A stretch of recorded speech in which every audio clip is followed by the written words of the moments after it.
2.5 साल मकसूम पेट के दर्द से तकलीफ में हैं। वो ड्रिप पर हैं, लेकिन उनकी उल्टियां हैं कि बंद होने का नाम नहीं लेती। उनकी वालदा कहती हैं कि उनकी 3 और बच्चियां हैं और वो भी बीमार हैं। बन्नू में ख़वातीन और बच्चों के इस अस्पताल में शुमाली वज़ीरिस्तान से आने वालों की बड़ी तादाद है।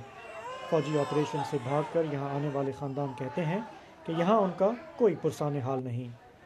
अस्पताल में मरीज़ ज़्यादा हैं और डॉक्टर कम। परेशान वालदैन अपने बीमार बच्चों को गोद में लिए डॉक्टरों को ढूंढ रहे हैं। 6 दिन यहाँ आए हैं, लेकिन बहुत सख्त तकलीफ है। मेरा भी एक भतीजा है ना, 6 दिन से हैज़े की बीमारी में मुब्तला है। इधर उधर फिरते फिर भी उसको दवाई नहीं मिलती, क्योंकि डॉक्टर है नहीं आज। लेकिन अस्पताल के डॉक्टर कहते हैं कि वो पिछले कई हफ्तों से दिन रात एक करके लोगों की खिदमत कर रहे हैं। हमें चूँकि जो है ना जी, कोई चीज़ दी नहीं गई जिस तरह गवर्नमेंट ने ऐलान किया था, लेकिन जो भी अथॉरिटी आती है वो हमें इंसल्ट करती है कि जी डॉक्टर काम नहीं कर रहे, अस्पताल ठीक नहीं है। मैं यही पूछ रहा था एमएस साहब से कि तो डॉक्टर डीमोरलाइज हैं। यार डॉक्टर इज्जत नफ्स का मसला है, यहाँ पे इज्जत नफ्स का मसला है, सारे रिजाइन के लिए जा रहे हैं। शुमाली वज़ीरिस्तान के फ़ौजी ऑपरेशन को 3 हफ्तों से ज़्यादा हो चुके हैं।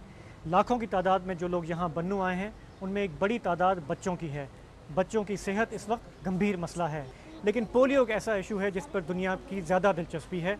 यहाँ पर काफ़ी फैमिलीज़ ऐसी हैं, 50% से ज़्यादा हमें बताया जा रहा है, जो अब भी अपने बच्चों को पोलियो के कतरे पिलाने से इनकारी हैं। उन्हें पिछले 2 साल से कतरे नहीं पिए हुए, तो ये अब भी मतलब है कि कतरे नहीं पीते हैं यहाँ पर भी। मुश्किलात ज़रूर हैं, लेकिन पोलियो वर्कर्स की अनथक मेहनत में उन्हें कामयाबियां भी मिल रही हैं।